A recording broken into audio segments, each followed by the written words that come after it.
Welcome to the Stronger Than Steel podcast with your host, Austin Davidson and John Keir, talking Steelers all the time. Now, here's Austin and John. Hello, everybody, and welcome back to another episode of the Stronger Than Steel podcast, hosted by myself, John Keir, and my good friend, Austin Davidson. Today, it is Season 6, Episode 41, and, well, the Pittsburgh Steelers are 5-1 after a disappointing loss to the Cincinnati Bengals. Looking back at kind of what Mike Tomlin said going into this past week, talking about how it was not going to be lost on his team, that it was a big game for the Steelers going into Paul Brown Stadium with maybe not a must-win game, but in terms of realistically trying to be a part of the playoff picture or the AFC North, the Steelers were going to have to put on an impressive performance to be able to win, and we're going to have to put up a performance that would have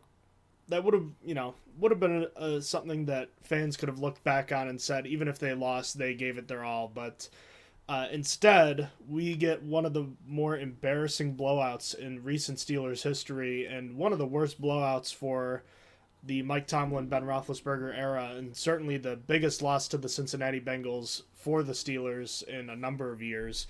The Bengals having now won 3 straight games over the Steelers since 1990, for the first time since 1990, dropping the Steelers to 5-1. And I don't want to hyper-focus a ton on one game. I know we'll recap this game, Austin, but given everything that went wrong, this 41-10 drubbing was just a massive failure and really just disheartening on all fronts for Pittsburgh. Yeah, it was just ugly. It's coming off an ugly defensive performance last week against the Chargers, and coming into this one and getting another ugly defensive performance. It's not good when your team is supposed to be relying on the defense to kind of, keep it in games, and now you're doing awful against the run and just you're not living up to expectations.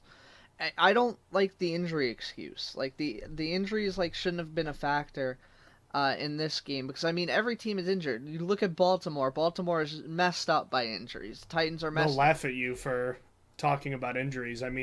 They've had more players on the injured reserve list than I think any team for the entire season. Yeah, them and the Titans. Both are leaders in the AFC, and the Titans are coming down, but it's kind of fair. Their injuries are just they're mounting up and being bizarre at this point, but they're still winning games. They're finding ways to win games. Titans without Derrick Henry, the Ravens without Marcus Peters, J.K. Dobbins, Gus Edwards, all those guys, they find ways to win games. The Steelers are not. They're not performing. The next man up mentality is not here. The depth is in question, at least for me. This team appears to be careening towards a 4th straight season with a collapse down the stretch, and we can get into the long-term ramifications of such a collapse once again. But when it comes to just this game, I just come out of it being so disheartened about their performance, coming off of what the coaching staff and players were talking about going into this one. They talked the talk coming into this week, and that's one thing. It's one thing to talk the talk, go out and lose a close game or put up a decent fight, but this team was dead from the moment the game started, giving up an opening drive touchdown. And even though they kept it somewhat close to the first quarter, and it was still a bit of a game, you never really felt like this team was going to be able to get things on the right track consistently enough. And I think a lot of it goes back to that formula we talked about for this team winning games, about how offensively they have to be able to run the ball successfully. They have to not turn the football over. And defensively, it starts with, stopping the run and getting turnovers on the back end. And nothing that the Steelers would typically need to win a game happened in this one. And even unlike and actually I was going to say, similarly to the last time the Steelers played the Bengals, it was just an avalanche rolling downhill, and unlike the last game where it was close for good portions of the game, this game was out of hand really early. Yeah, when they were able to put up 10 points in the first and then a massive 21 in the second, this game was pretty much over very, very early. And both the picks that Ben threw were both in the first half, and including the pick 6 to Mike Hilton, the first of his career. It put the Steelers in quite the bind pretty early. So I know we probably don't have. There's not as much to say about a game like this when everything goes wrong, but where do you want to start with this one? I guess we could start with the defense because I feel like they weren't. I feel like they were the bigger problem in this game. They gave up 34. I guess you could argue 31 points. It might have been the worst defensive performance I've seen from this team in a long time. And not from a straight-up raw numbers standpoint, because they gave up more to the Chargers a week ago. But in terms of successful play rate and just that feeling, that eye test of can they get a stop when they need to in a certain situation? Can they make one play?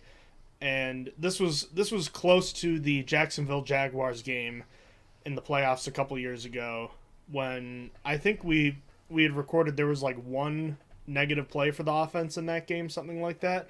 And there were more for the Bengals in this one at the end in garbage time. But for most of the early part of this game, the Bengals were not having any negative plays, and it was just really easy for their offense, whether it was running the ball, throwing it short, or throwing it long when they wanted to. They could do whatever they wanted. Yeah, there was no stopping them. I mean, you look at Joe Burrow's stats. He finished 20 of 24.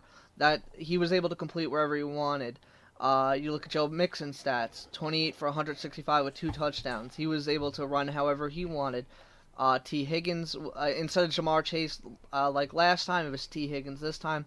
The Bengals were able to do whatever they wanted on offense, and it felt like there was no stop. There was only one stop that comes to mind in my game. The only good thing by the defense was after Ben's first pick, where they held him on the goal line to 3 points. That was probably the best point for the defense, because I did not think they were going to hold there, but they were able to there. But that's it. That's like the only play that comes to mind where the Steelers actually did decently on defense. Obviously, that's a little bit of an exaggeration. The Bengals did end up punting, I think, 3 times in this game. 4? They punted 3 times, but twice was their last 2 drives of the game when they were up by 31. So I'm not going to give them a pass for that. Yeah, so there's only really... They were playing backups at that point. Yeah, there's only really one good defensive stop in this game, and it was after Ben's interception. Yeah, and that really was the high point for the defense. And Mike Tomlin kind of summed it up pretty well when talking about everything that's going wrong with this defense, and he basically said, more or less, paraphrasing here, that if you can't stop the run, you can't really even begin to talk about other issues you might have, because that's the first step for a defense, is not allowing, at least for this defense, is not allowing teams to run the ball and run the ball successfully. And right out of the chute here, the Steelers gave up runs of 25 yards, 7, 6, and then an 8-yard touchdown from Joe Burrow. And the Bengals were consistently able to stay on track in this one. And as a result, they weren't putting Joe Burrow in situations where he had to drop back on 3rd and longs, or situations where he needed to hang on to the ball for an extra second. And even when that was the case, the Steelers weren't getting as much pressure as you would have liked. Cam Hayward getting double-teamed, TJ Watt getting chipped on virtually every play while coming back from injury. This team just wasn't able to get an advantageous situation on defense where they could have made plays. And it starts, of course, up front with the defensive line. They made that curious decision to scratch Isaiah Buggs and start Cam Hayward at nose tackle, which left Chris Wormley and friends, if you will, as the other defensive linemen.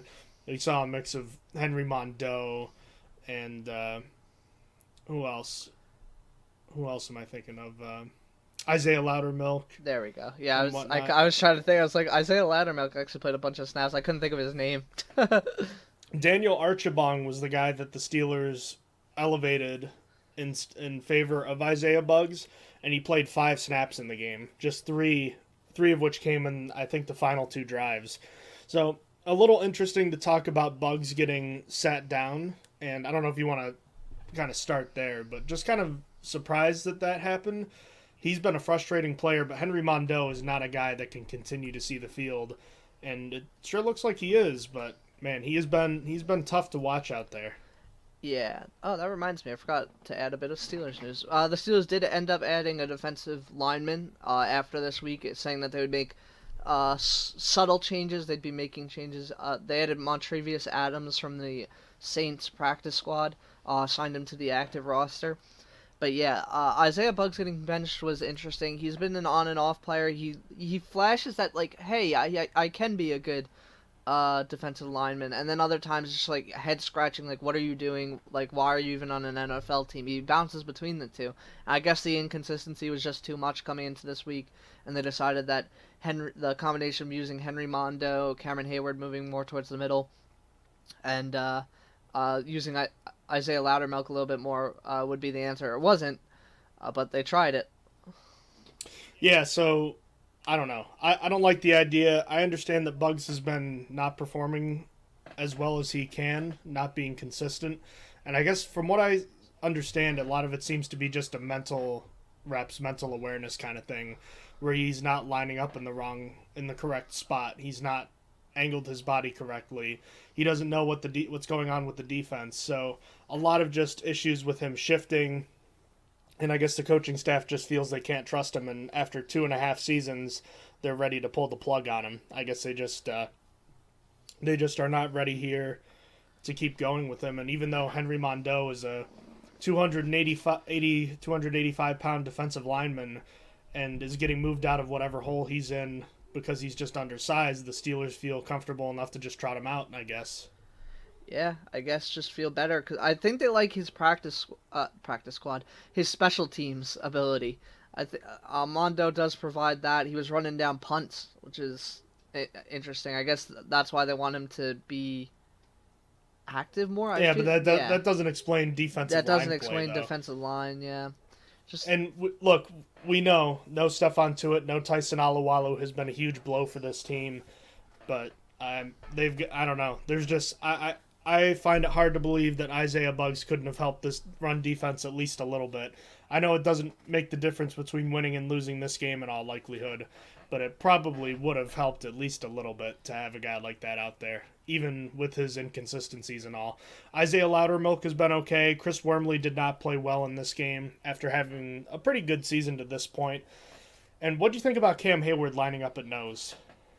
I thought I liked him better at his original position. I don't know. I thought it was all right, but I wasn't in love with it. I think taking a guy that's good somewhere and moving him somewhere else just usually isn't a good idea. When Cameron Hayward was playing great at the other position, it was all right, I guess. It's a bit apples to oranges here, Austin, but I think a lot about what the Chiefs have been doing with Chris Jones. Are you familiar with what's been going on there? Yeah, they moved him to defensive end, and it's stupid. It's been awful. Yeah, so Chris Jones is one of the best interior defensive linemen in the NFL. He's played like that for most of his career, right? Sometime, I think it was last year or this year, the Chiefs started moving him to edge rusher primarily, and he was a decent player there. He wasn't bad. He was, I'd say, slightly above average. But taking a player who's one of the league's best at a certain position and moving him to a place where he's not going to be that is not good for your football team. And now you see what the Chiefs have done. They get Melvin Ingram in the building, and he's playing pretty much at the same level Chris Jones was when he was playing on the edge. They move Chris Jones inside, and all of a sudden you've got a replacement level player on the edge, and you've got one of the best interior defensive linemen in the league now. So I'm not a huge fan of moving players when they are excelling at certain spots, but given the desperation this coaching staff seems to have for their run defense, I guess I understand why they made the attempt.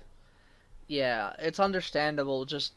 Because at this point, it's where are you going to find someone to plug up that middle? You really wish that Fletcher Cox trade went through at this point. I obviously it was probably too much of an asking price, but if the Steelers wanted, there's not a lot on the table here. Yeah, there's not much you could do. The Steelers are grabbing at straws. As I said, they signed Montrevious Adams from the Saints practice squad, and I mean, it's a practice squad player. How much of a difference is that going to make?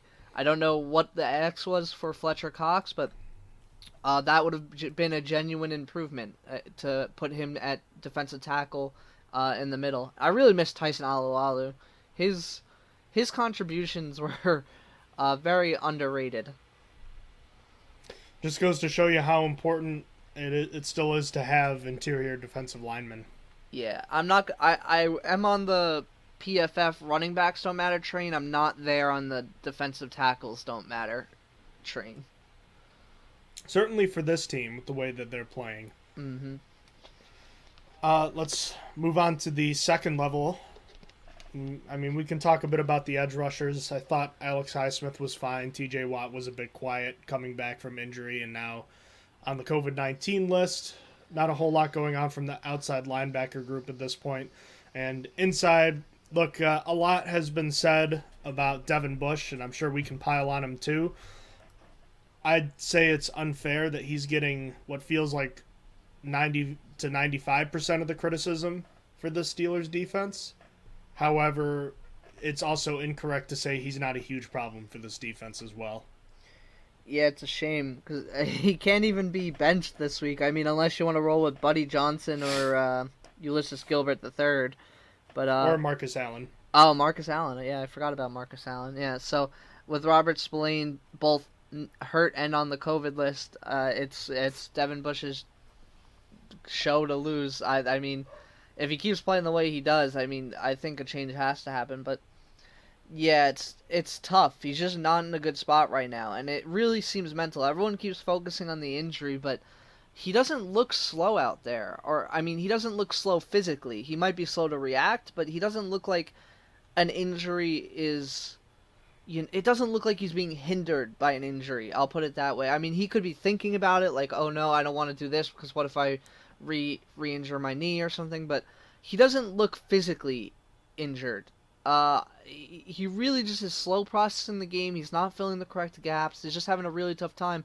And he's been an easy scapegoat for the Steelers defense that's just struggling as a whole because he is one of the guys that is sticking out on a bad defense. On a defense that's performing poorly, I guess I should say. There's not much you could do right now. Vince Williams said his confidence is shattered. And he's coming off a major injury, and Vince Williams put some blame on his coach not being available. Understandably, Jerry Oslowski saying because his wife passed, unfortunately. But I don't know.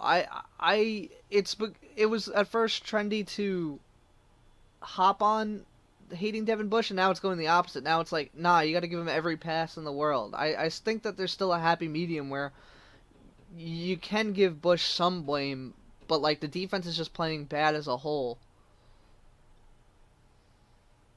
It's certainly fair to say that he's not the entire problem, but on a defense where if it's been missing a bunch of the guys it has this year, you drafted the guy to be able to make plays that he's not making. You drafted the guy to be able to cover tight ends and running backs. You drafted him to be that sideline-to-sideline guy. And I understand that he's undersized, and maybe that would never be the best part of his game, but he still needs to play downhill a lot better. He has taken this regression thing and gone from a player that was acceptable as a rookie, got a little bit better his second year, and has now fallen off completely. And if he would be where the Steelers had hoped that he would be, again, it doesn't change likely the Steelers winning or losing this game, but I would have to think that he certainly helps in their defensive effort in this one. Him being the liability that he's been has been a huge issue for this defense because he was drafted to be the Ryan Shazier replacement, and the Steelers are still searching for that. And after looking like he maybe not necessarily was on the right track, but at least had a good start to his career, he's been a massive disappointment. That's all there is to it. Yeah, not much else could really be said. He's just been disappointing, and hopefully, I'm not sure he's gonna clean it up by the end of this year, but hopefully next year he could clean it up if he's on the team. I don't personally. I've pointed out a few times that I find Devin Bush a very hard person to root for. I have not gotten over the off-season shenanigans, so I don't.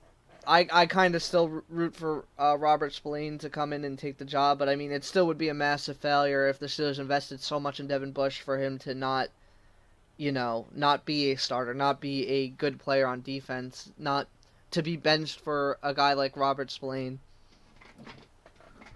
I've been saying for I've been saying since I think the Chargers game, maybe even a little earlier, that I think the time has come to sit him for a week, almost maybe a week or two, and just hit the hard reset button. Just have him focus on practice, have him focus on doing the simple things first. Because it's not just a matter of he's not making the big plays that they need him to. He's not making the routine plays either. He's not communicating well. It's like every level of his game is in shambles. And I understand that he's going through a lot right now, and I don't want to be insensitive to the fact that he's dealing with stuff, but at the same time, a lot of us are too. I mean, we've all got our problems. I don't know if it requires him seeing a sports psychologist or whatnot, but something needs to be done, whether it's pulling the plug, because trotting him out there is just, his play continues to erode. He played maybe the worst game of his career against the Chargers and then followed it up by playing maybe even worse last week. I think continuing to put him out there is just, it's not going to do anything good for him. And his confidence is shattered. You might not want to bench him because you're concerned about shattering it even more. But I'd say you're at the point now where you've got to consider doing something, because it's not looking good. You've got to be able to hit the reset button somehow. Just get him to start over and focus on just simple things first. Yeah. If out of the three inside linebackers that are the choices right now, with Robert Spillane hurt, who would you want to see take Devin Bush's role if Devin Bush were to sit, assuming Spillane is not available for at least like a week or two? Yes. Yes, just mix them in. Just see who is capable and who's not. Look, it's not ideal because you're facing the Ravens and Lamar Jackson this week. I don't think they could be any worse than what Devin Bush is at this moment. It's tough, man. It's really hard to watch. I've seen like the analysis, the psychoanalysis of Devin Bush. People have been talking about, like, does he just, people have been fairly questioning effort, and that's something that I think is often brought up as effort is something that's not really, that's a phantom excuse, but I actually think it applies here. And if a guy's not giving his whole effort, something's going on mentally where he just needs to take a seat. And that happens sometimes. We're all human. I just think that you throw anyone else out there, it might not be great, and it probably won't be, but you've got to do something different because it's not going to get better right now. Yeah. I think Marcus Allen should probably get the first shot because he has the most I would agree. experience. Buddy Johnson has the highest investment by draft pick. Because I guess you could argue Marcus Allen has the highest investment because he's been with the team longer. But by draft pick, Buddy Johnson was a 4th-round pick. Marcus Allen was a 5th, and then Ulysses Gilbert was a 6th, if I remember correctly. So Yep. Probably would go that way. Ulysses Gilbert has also been with the team longer, so I don't know who would rotate in, but yeah, I think Marcus Allen should probably get the first shot since he has the most experience. I think Allen and Gilbert were from the same draft class. Yeah. Regardless, the options are not great. There's not a lot to be excited about here. No, it's similar to the defensive tackle room. And that's definitely not good. No. But how could this team have foreseen? I mean, back in April, a lot of people are now doing the whole thing, well, maybe the Steelers should have drafted a defensive lineman. Let's remember that back in, April, no one thought the Steelers weren't going to have Stephon Tuitt, or, for that matter, David DeCastro this year. And neither of those guys have played a single snap. DeCastro having not, likely retired, and who knows what's going on with Stephon Tuitt, which, by the way, I know you pointed this out to me once, but I've seen a growing vocal minority on Twitter that seems to be upset with Stephon Tuitt and or the Steelers for not disclosing what all is going on, which is it's a bad take. They don't have to reveal any information about what's going on with him. The team is only obligated to tell the public what's going on with the injury report for that game going on for betting purposes, not for anything else. So you're not entitled to know what's going on. The fact of the matter is, we'll hear about it at some point. That always happens. Remember when Marquise Pouncey kept having those ankle issues? We eventually learned he kept having issues that required him to have more and more operations. It all comes out eventually. The only important thing about it right now is that he can't play right now. And he's got to do what he's got to do. I don't know why that has to be such a negative thing where people are either attacking him or the team itself on Twitter for stuff like that. That's just ridiculous. Yeah, the man's been through a lot. It's just he's got an injury. His brother passed in the offseason. Like, it doesn't matter what's keeping him away. If he needs to be away from the football team, I trust that he's not ready to return, and we don't need to know why. I trust that he knows himself and the team knows him. If he's not ready to return, he's just not. Doesn't matter what the injury is or the problem. I put this forward like a week or two ago, but I don't think he's coming back this year. And if you're talking about him realistically coming back to play in any games this year, he'd have to be activated or, put on the return from injured reserve list sometime in the next 2 to 3 weeks, because we're running out of airstrip here. Yeah, it's just not looking like it's going to be a this year kind of thing. Hopefully he doesn't step away from football, but it does not look like he is going to be returning this year. Tyson Alualu, for that matter, 1 year left on his contract, but he could retire as well. Defensive line has been a position that if those guys were healthy, again, I said the Steelers had 8 defensive linemen that were NFL players, and even though you could argue about guys like Henry Mondeau being a fringe player, you also don't expect him playing 30 snaps a game, and that's what he's had to do recently. So I gave the Steelers a lot of credit for the depth that they had, but that just goes to show you how quickly things can change. Yeah, that's tough. Oh, and one thing I wanted to go back to, this defensive line class was also ass. I don't think people remember that. Christian Barrymore was considered the best defensive tackle, and he did end up going pretty high to the Patriots, but they, as a whole, that he was the only first rounder, and he was a rotational guy. He was a guy that wasn't playing 100% of snaps for Alabama. Then, I can't remember the other one. It was Levi. He went to the Lions. He was from Washington. Onwuzurike, yeah. He went to the Lions, and he was a second rounder, and that was your second best guy, and he wasn't good either. I mean, it wasn't even something the Steelers were thinking about at the time, but on top of it, the defensive line class just wasn't very good. Yeah, and there's not a ton of guys next year that have that Steelers 5-tech type build that they're looking for. You might have to, who knows what's going on. Well, we can get into that more another time, but it looks like at least Cam Hayward should still be around. We'll see about Stephon Tuitt or Tyson Alualu. At the very least, Isaiah Loudermilk looks like he could be a solid Chris Wormley replacement. Yeah, there's some depth. There's stuff to work on. Depending on what the Steelers do at quarterback, they might have money to as well to try and add through free agency instead of the draft, so we'll have to see. Back to the Steelers defense, what do you think about Joe Schobert's play? I think he's been okay. I know he's dealing with issues in front of him, and he's new to the team.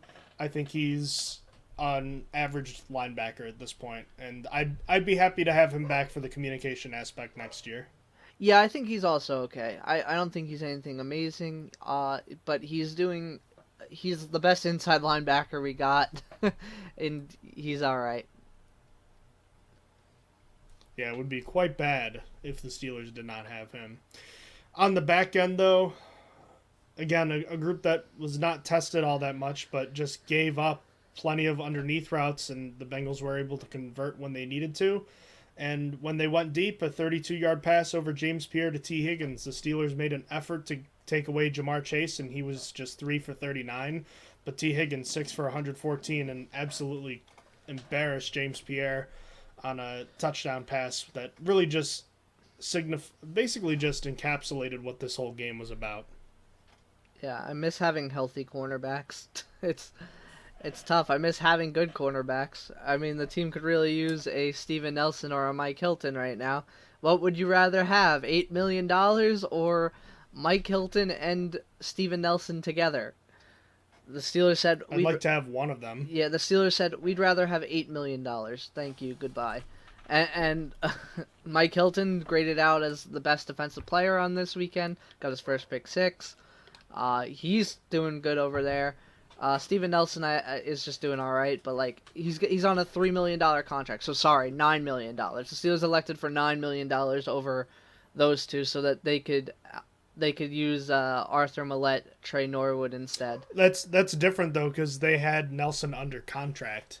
That's the thing that always gets me. They never had to do anything with Nelson. This is true. But cutting Nelson saved that's $8 million. Okay. The whole Mike Hilton thing leaving, I'm not as upset about, but I have always been frustrated with the Steven Nelson thing, just because I thought that's a guy you really would have liked to have had, and in this game, I think again he would have made a difference. We can get into the conversation about the way this team was constructed in a little bit, but I mean, just issues on every level of the defense. Mike Tomlin and staff playing conservatively, and tackling the catch, not getting beat over the top, which works until you get beat over the top. And too many times this season, including twice against the Bengals now, the Steelers have played to not give up the big play, and they still did in a game where nothing else went right.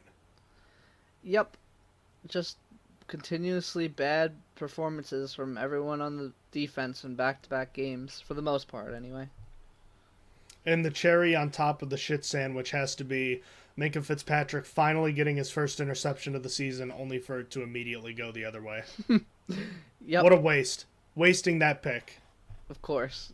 It really just feels right. It felt right for the game. Feels right for the defense this whole season.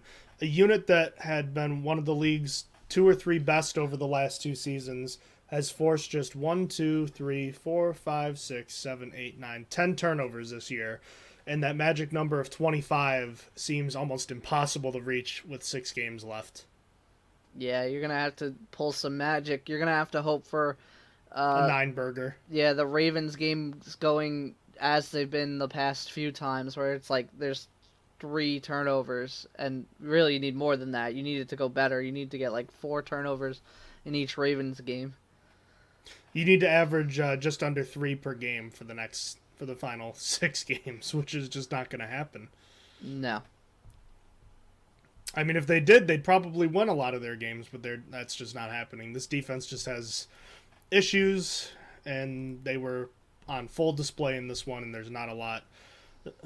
Stephon Tuitt and Tyson Alualu are not walking through that door. So, on the other side, it's been what it's been for the Steelers' offense all season. This game was very reminiscent of the first Bengals game, just from the standpoint of if you can't run the ball successfully and you're in an early deficit and you turn the ball over, this offense is not going to produce. You can win games, as we've been saying all year with this offense, and they had a formula that was working for them in the middle of the season, and including the game against Buffalo, but you just need a lot to go right, and not only did not everything go right in this one for the offense, nothing went right. I mean, this team did not run the ball successfully. Just 7 of 15 on rushing attempts were successful, which is 47%, which is not terrible. But then you realize that 2 of those successful runs came on the final drive when the game was well within hand. This team was struggling to get anything, and these weren't just successful runs. This was a 2nd and 4 becoming a 3rd and 2. These were not big runs. This team just offensively speaking, the game plan again coming out in heavy personnel and running directly into the Bengals' heavy front, which the Bengals respond to heavy on offense by going even heavier. So the Steelers used it as a dick measuring contest and lost again. So I run out of things to say about why this team continues to do puzzling things on offense there. And then beyond that, they can't push the ball down the field successfully often enough, and the offensive line can't protect Ben enough when he has to throw it a bunch, and he doesn't make enough big plays. And Chase Claypool, which we can talk a whole bunch about him in this one, but just all in all, when that formula isn't going well, this team cannot move the ball on offense. And in this one, I wanted to give a shout out to Alex Kozora of SteelersDepot.com, who put together a YouTube video. I don't know if you saw this, Austin, but there were 10 plays where there was some sort of thing going wrong with the offense, whether it was Trey Turner and BJ Finney pulling into each other, running into each other. Pat Freiermuth and I want to say James Washington or Deontay Johnson basically running routes directly on top of each other, where one of them was the first read, so Ben can't go there because there's two defenders immediately on top of both of those guys. So he has to go to his third read, and there's just nothing to do. Basically, 10 plays of the Steelers, I want to say 60 plays on offense, were blown up by some sort of missed assignment, some sort of confusion going on, and just a ton of mental mistakes that really just make you shake your head. And when you're having issues on that many plays, 10 out of 60 plays, yeah, it's no wonder they only scored 10 points. Yeah, it was a rough outing from everyone. The play you're referencing, it sucked too, because Deontay Johnson got open right after Pat Freiermuth and him ran into each other. But it was just already too late. Ben saw that there was a mistake. He was like, all right, I got to go somewhere else. But, yeah, as a whole, the offense just kind of, they stink. There's nothing different. It's nothing different from the beginning of the year. The Chargers game was interesting. The Chargers game showed that there was a possibility to put up more than, put up 30 points or more, but it's just not. It's not something that's going to happen every game. It's not going to be something that happens every 4 games. It's not going to be something that happens every 7 games. It was a fluke, and it's just the offense as a whole just sucks. And I'm really disappointed. My biggest disappointment so far on offense, because I know what to expect from Ben Roethlisberger at this point. I know he threw 2 picks and he hasn't thrown a pick in several weeks, but this has been luck. It's been dropped picks. That's fine. So it's not like I was expecting. Luck didn't go his way this game, so it was nothing I didn't expect. Najee, I'm not expecting much more. He's dropped a few passes too, by the way. Yeah, not the best pass catcher. James Washington is the guy that I'm really disappointed with. I was really hoping that he would finally get a role and he'd finally take over, but he's going to go down as one of my worst draft misses. And from the wide receiver position, that hurts. It's one of the worst spots I have. He's just not very good. He just can't create separation. And I don't think it's exaggerating to say anymore. I think Ray McCloud provides more to the offense than James Washington. I don't know if that's a hot take. I don't think James Washington provides anything. He can't get open. He just really struggles. He's a guy that's been thrust into a role, and people are talking about he was going to break out and finally get there, and he just hasn't gotten there. Been waiting for a breakout from him since he got drafted, since I thought that, hey, he might be the best wide receiver in the class that he came out of. It's tough. I think out of everyone, I'm most disappointed with him. 1 catch for 3 yards on 2 targets when you're a starting wide receiver now, when there was a good amount of hype about you getting a role. It sucks. Should have traded him at this point. At first I thought that no, the Steelers need the depth. It's just what is he providing? I don't know if there was any offers for it, but Anthony Miller looked the same. It's just it's Anthony Miller, at least on his 2-yard catch, did something spectacular with it. So I don't know. I think James Washington to me has been the most disappointing out of everyone. Not the worst. Definitely not the worst. It's just most disappointing. So you blame a lot of his issues on him and not as much on the way he's being used? No, I blame it on him. I mean, the Steelers have been putting him in the slot this year, even though he had never done it before. Yeah, but he's never broken out any other year either. And with Mason Rudolph, without Mason Rudolph, with Ben, without Ben, in a certain position, when not a starter, when a starter, there's nothing that he's not going to break out. It's just not going to happen. Not with this team, anyways. No. I actually have this feeling that he's gonna play a lot better for whatever team he's with next year. That'd be good for my ego. I'd take that. But I still think he's a solid receiver. I just don't think I think the way this team runs its offense is not conducive to him. Yeah, to be quite honest with you. That's fair. And there's no downfield element with this team, really. And we talked about issues with this team creating routes to get guys open, and a lot of them are independent of each other. There's one guy on this team that can do that. And again, he doesn't play in the slot, so he can't be the Juju or Pat Freiermuth type of player. So when that happens, there's not a whole lot for you. So I wouldn't give up quite yet on him overall, though I would say I will say on January 9th, when the Steelers season ends up in Baltimore, he'll have had his bags packed in Pittsburgh at Mason Rudolph's house after he has already moved out of his apartment. After the game ends and the team wraps up their locker room day the following day, he'll go to Mason's, grab all of his stuff, and be on the first flight out of town. Yeah, he's done here. Yeah, he's gonna go somewhere else. So, yeah, I mean, there's a ton of issues. Deontay Johnson had nice numbers in the end. He got open consistently in this one. A lot of those numbers came after the game was in hand. Chase Claypool had a nice grab in this one, a couple nice plays. Also had a bunch of terrible plays, including a drop when he was wide open and could have had maybe a double explosive play after he called for the ball, mind you, and had a play where he ripped off a Bengals player's helmet and took a penalty. It was another game for Chase Claypool that shows just how disappointing his season has been, because you see 3 for 82 and a 41-yard grab. You know what he's capable of, and he just doesn't get it done enough. Chase Claypool is what everyone wants Juju Smith-Schuster to be. Like, everyone doesn't like Juju Smith-Schuster because of his personality and everything, but Juju Smith-Schuster isn't like that bad. Chase Claypool is what everyone thinks Juju is. I saw someone tweet that. I don't know who said that. I wish I could credit them. But I was That's definitely true, though. That it is true. Chase Claypool is an idiot. He's a young guy.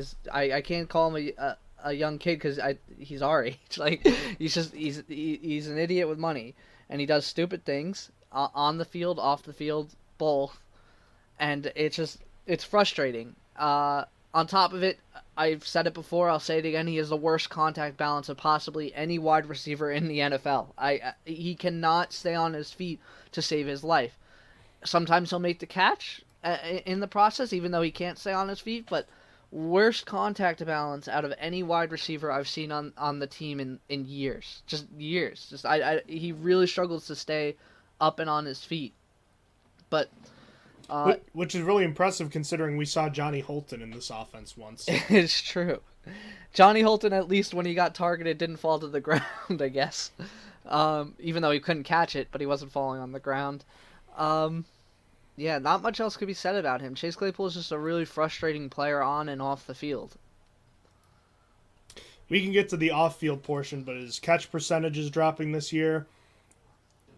Only 1 touchdown this year after scoring 11 a year ago. Including 4 in one game. Yeah, I was actually going to say, not long after that game is kind of where he started to cool off, and there hasn't been much since then. I understand that having a better quarterback probably helps him, but you've got to be able to make more plays. He was drafted to make plays down the field, and he doesn't make plays like that at all. At least not nearly as consistently as he should. He only makes them once out of every 8 times instead of once out of every 4. He is probably the player that's frustrated me more this year than anyone else on offense, to be quite honest with you. Yeah, that's fair. He really came down from last year. What else? Najee was disappointing in this one. I know not a lot of it's his fault, but it's funny that last game against the Bengals, he caught 14 passes? Yeah, he caught 14 for 102. Excuse me. And this week just 3 for 14. I do feel like the Steelers did a good job in managing his reps, though, in this game. I know part of it was just the game getting away, but I think they're starting to understand the importance of giving him a little more of a breather. And just realizing in a game like that, it doesn't matter if Kalen Ballage and Benny Snell and Anthony McFarland combine for 7, 8 touches in this one because the game was just out of hand. But there's just not enough from this offense, whether it's big plays or anything to help protect their old quarterback. We've said it all year. The path for this team to succeed was the 2015 Denver Broncos, and honestly, their quarterback now is better than Peyton Manning was then. But you still need a lot to go right. You've got to be able to run the ball well. You've got to be able to make big plays when you need to. You can't turn it over. And defensively, you've got to turn the ball over. And you just can't get beat consistently. And there's just too many issues for this team to make a run like that. So, do you want to touch on anything else, or do you want to get into the bigger picture thing here? I guess we should touch on special teams quickly here. Yeah, we could talk about special teams. Special teams didn't have that much going on. The Steelers had to replace Ray McLeod, who was on the COVID reserve list. They used Anthony McFarland for kick returns, and then they did the rare putting a defensive player on returning on punt returns. It was Cameron Sutton. First time since 2007. Yeah, it's been a very long time. When Cameron Sutton was first drafted, he had that possibility from Tennessee, but never really got to see it. Put him in now, which honestly I wasn't a big fan of. I thought they should have just elevated Steven Sims and had him do it, because I mean Cameron Sutton was your cornerback one for this game. Not ideal to have him out there on punt returns, even though the Bengals did not have to punt that many times. Still just not. I wasn't excited about it, but it worked out. It was fine, I guess. Chris Boswell continued doing his thing. He hit his field goal. He hit his extra point. He should be on his way to a Pro Bowl, as Tyler Bass had a really bad week, I think 2 weeks ago, where he missed 2 kicks and kind of put Chris Boswell as the second kicker behind only Justin Tucker. And then punting, Harvin just continues to be meh. He's all right. Do you have anything to add? Just the circle of sadness continues to spin. Circle of sadness does continue to spin. All right. Well, in the big picture with this team, Austin, they are 5-5-1. There's still obviously a path to them making the playoffs, though it certainly seems less optimistic now than it has all year. At the same time, I'll also say it also looked pretty bleak at 1-3, and they ripped off 4 straight wins. This team has surprised us before. Is it outrageous to think that they could turn it around, at least to a certain degree? No. It's gonna... No, it's all hope is lost. Oh, I'm sorry. I answered that wrong. Yes. Yes. Oh, okay. I'm sorry. Sorry, no, not all hope is lost. I answered the question wrong. There's definitely a path. If it starts with this next game against the Ravens, this Ravens game is a must-win game. If you could still find a way, if you could return... I was so much more confident about it about 4 weeks ago, where I was like, yeah, the defense can return back to form. I was like... You said it on this very podcast, we're sweeping the Baltimore. Steelers are sweeping Baltimore. I don't feel as comfortable saying that anymore. Do you? I think understandably after these 2 bad defensive performances and not being able to get the turnovers, but they can still do it. I mean, the NFL isn't a transitive property. Like, if one team beats another team, you're not guaranteed, and you beat that team, you're not guaranteed to beat the team that originally got beat.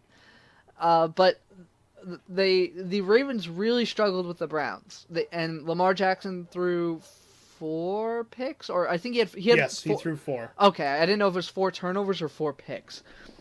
And I mean, a lot of in the few games the Steelers have against Lamar Jackson, the reason that they were able to win was because of those. I mean, there is some hope, because one of those games, the Ravens ran all over the Steelers. It was just like these past 2 games against the Bengals and the Bengals and the Chargers, where they ran all over the Steelers and did what they want, and the Steelers still won. It was an outlier, because I forget what the exact number of rushing yards was, but it was the only time the Steelers had given 265. Okay. Yeah, so it was the only time the Steelers gave up that much and won the game.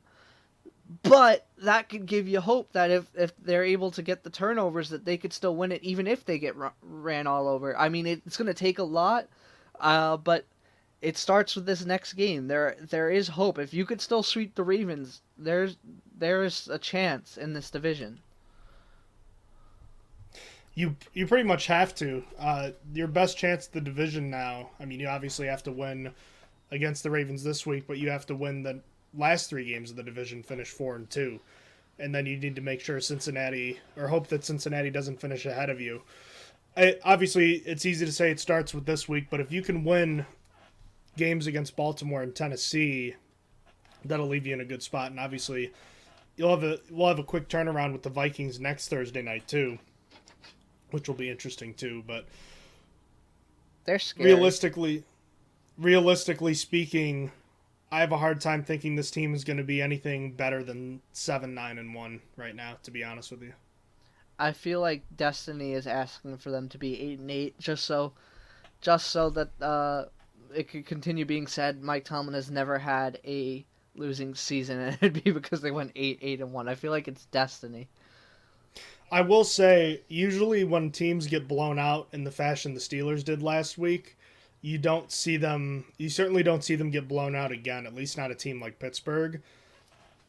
I think they've got a decent chance to surprise people next week, but all in all, the issues on the defense, like we said, there's no quick fix to them. It's just guys need to play better. And against a team like Baltimore, are you really hoping that they can... Are you really expecting after they've given up 229, 159, 198 rushing yards the last 3 weeks? They've only forced 2 turnovers. One of them was a ball that Justin Herbert threw at Cam Hayward's helmet. So, yeah, you've got that to take into account. All these issues for the offense where there's no quick fix. It's not impossible, but they need a lot to break their way. And I think it's far more likely that the Steelers finish 5-11-1 than they do make the playoffs, as sad as that is to say. And again, I don't want to take too much from just one game, but the problems here are not going away. But there is hope from the standpoint of a prideful team with a lot of history. And we can kind of get into now the pride, the Steeler way and whatnot, and what all happened with the way that this team got called out by a lot of former players after the game. Yeah, it was a tough week. Tough week after the loss. Had to sit with that. Then a bunch of Steelers said, "This sucks. The culture sucks. The locker room you have right now sucks." And that includes Ryan Clark, Rocky Bleier, Ramon Foster, Alan Faneca, Arthur Motes, Vince Williams, Charlie Batch, and more. Not all were just commenting on like the culture. Some were commenting about specific players like Devin Bush. Like Ryan Shazier. Yeah. Oh, and Ryan Shazier was another one.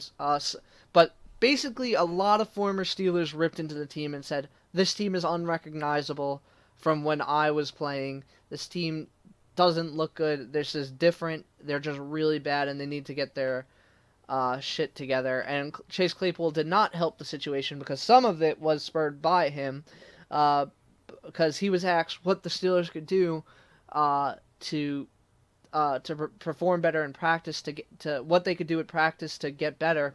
I'm paraphrasing. I don't remember exactly how it was phrased, but he said adding music to practice would be the answer to help the team. This is why he's stupid. It's just he's really, really stupid. The team did not need that kind of answer saying, "Oh yeah, we need to listen to music to practice better." That is not a professional answer. That is a high school. You're doing your high school newspaper's interview, and that was your answer. Like that's just a.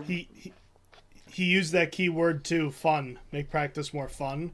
When you use that key word, it's like a tag that's left in like a YouTube video or something. People search for that and find it, and certain people, you know who, will just take that and run with it. Yeah, and to a point, it's fair. I mean, it's really stupid. For this, yeah. It's really it's stupid. It's one thing if you're coming off a game where maybe you lose 41-38 in overtime. You'd still see people complain about it. Or if you're coming off a win, but to not just lose by 31 to the Bengals, but to lose in a game where they needed this game.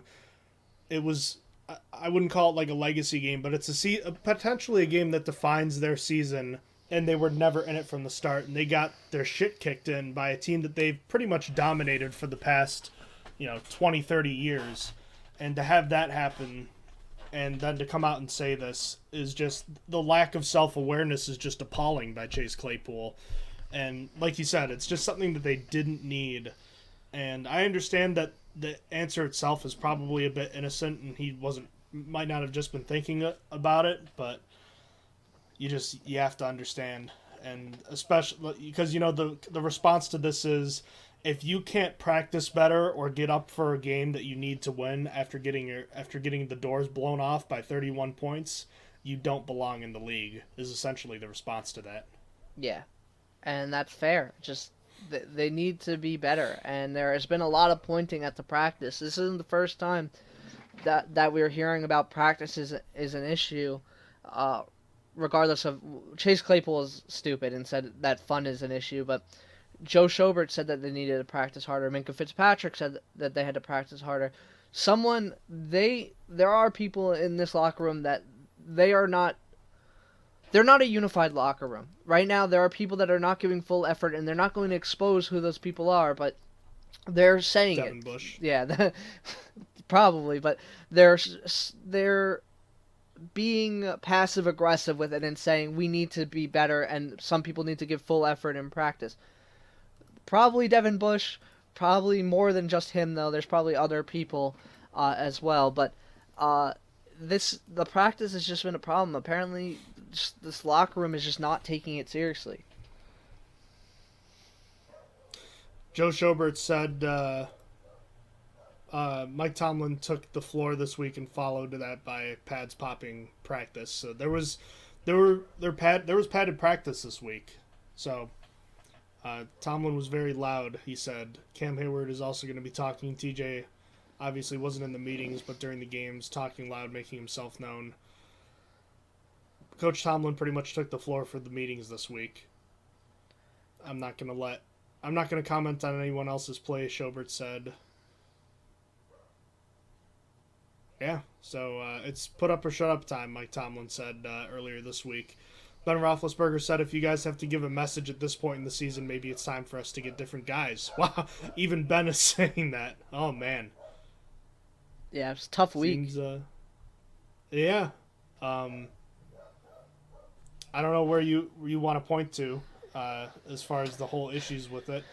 I don't know if I'd go so deep as to say it's a culture problem, because it's a big thing that goes on with a lot of teams. You hear stuff like this, but I think it's convenient to say that stuff like this is happening after a loss like that, but it's understandable given the conditions that they're facing right now. They have to play better next week.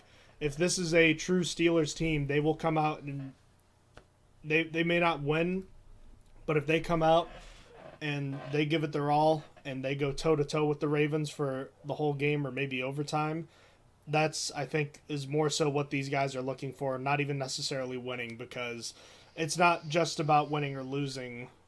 It's about the way that they lost. It's about the embarrassment that they represent all these former players in the city and the fans, and they didn't just let them down. They were completely embarrassing in the process. Yeah. Hopefully it only gets better from here. Hopefully all this resonates with the locker room currently, that all these former Steelers, some really recent, like Vince Williams is not out of the locker room very long at all.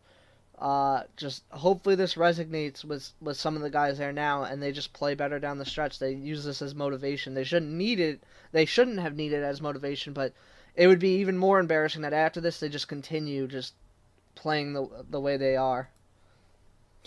In your opinion, is it more of a culture issue or is it a talent issue? Probably talent at the moment. If we're talking about more, I think it is talent. The next man up mentality I touched on it when we first started is just not, the guys that have had to step in just haven't been playing very well, and there's just not talented enough to make up for it. Like James Pierre has gotten to his starting role, the nose tackle situation. Chris Wormley's doing all right, but he's not Stephon Tuitt level. Just all of that all together, combined with Devin Bush not looking like he looks like he lacks any sort of talent. So, well, the talent's there. He just lacks the want to for him, anyways. Yeah. Well, where do we go from here, Austin? We go to Baltimore. We go to Heinz. Did you want to touch on the coaching aspect of players being left in the game? No. I do think it's stupid, but they have their mentality. They wanted to do it as sort of a practice punishment thing, like you guys need to be in there for these reps because you guys suck. I view it differently. I would have taken it to practice, but instead said, hey, you guys sucked. Let's practice harder, which they did that as well, but I wouldn't have risked injury to prove it, to say, hey, you guys sucked, you need to be in there because you need reps. That explains why when they were down by 30 points, instead of doing hurry up and throwing the ball down the field, they were running hurry up and running receiver screens and running the ball. Mm-hmm. Classic. Yeah. Just not a lot that makes sense there. All right, well, there's still 6 weeks left, and we'll see what kind of guts this team has, Austin. We will see, won't we? Yep. Definitely finishing 11-5-1. After they sweep Baltimore, of course. After they sweep Baltimore, of course. That is the only guarantee in life. Death, taxes, and sweeping Baltimore this year. Yikes. All right. Do you want to touch on anything that happened last week with the NFL? Trying to see quickly if there's anything that was really fun. The only thing I want to say is that the 49ers made me eat my words. I was so annoyed by that. I was like, why are the 49ers even favored in this game? I don't understand. And then they made me eat Vegas my words. knows what they're doing. Vegas does know. I should have trusted them more. I did not understand that. But other than that, no, I already talked about the Thanksgiving games on the preview episode before the Bengals game, so I'm pretty good. All right, want to touch on Thursday Night Football really quick? Sure. So the Cowboys are at the Saints. The Saints are without Alvin Kamara again. They're without both their starting offensive tackles. Very injured team. Taysom Hill is starting, by the way. And Taysom Hill is starting. And Dallas is favored by 6 points. Excuse me. Sorry, got to sneeze. I'm going to go with Dallas to cover. And this is, I don't know if I've done this yet, but I'm picking this as my lock of the week. I'm picking the Thursday Night Football as a lock. I like to do a thing now when I type out this stuff that where I try and guess the line before I saw it. I thought this line was going to be at minus 10. And then I saw it was at -6, and I was like, "Oh wow!" Because this is after the news that Alvin Kamara wouldn't be playing. Mark Ingram is back. I should say that. So they still got a running back, but I do not like that. I think that spread is a little too little for what the Saints are missing. So give me Dallas to cover, and that's my lock. What do you got for the game?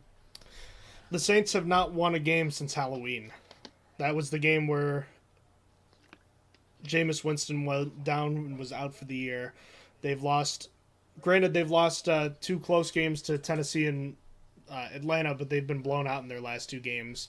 Even getting a full week here, I don't know if I can roll with them. They're just a team in free fall right now, and like you said, all the injuries, it's hard not to pick Dallas here, so I will take the Cowboys here as well. All right. I think we are done today, unless there's anything you got to add.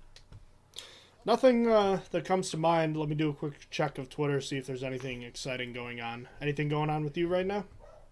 Not that I see. Oh! Do you want to do the trivia? Oh, yeah. It's your turn, so I have to go now? Was there going to be something out of this, like you get to pick the lines first if I don't get it right or something? No, I don't think so. We did at least. Oh yeah, it was just going to be for fun. That's right. Yeah. We could save it for next week if it's better, because I still for the next episode. All right, why don't we do it for the next episode then? That works. All right, but I remembered it. I'll remember it for next episode to write it down.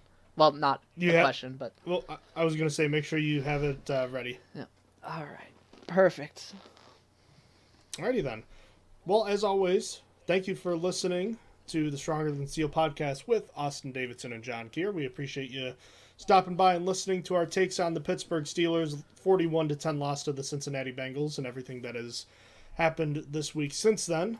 We'll be back later this week to talk Steelers and Ravens Part 1.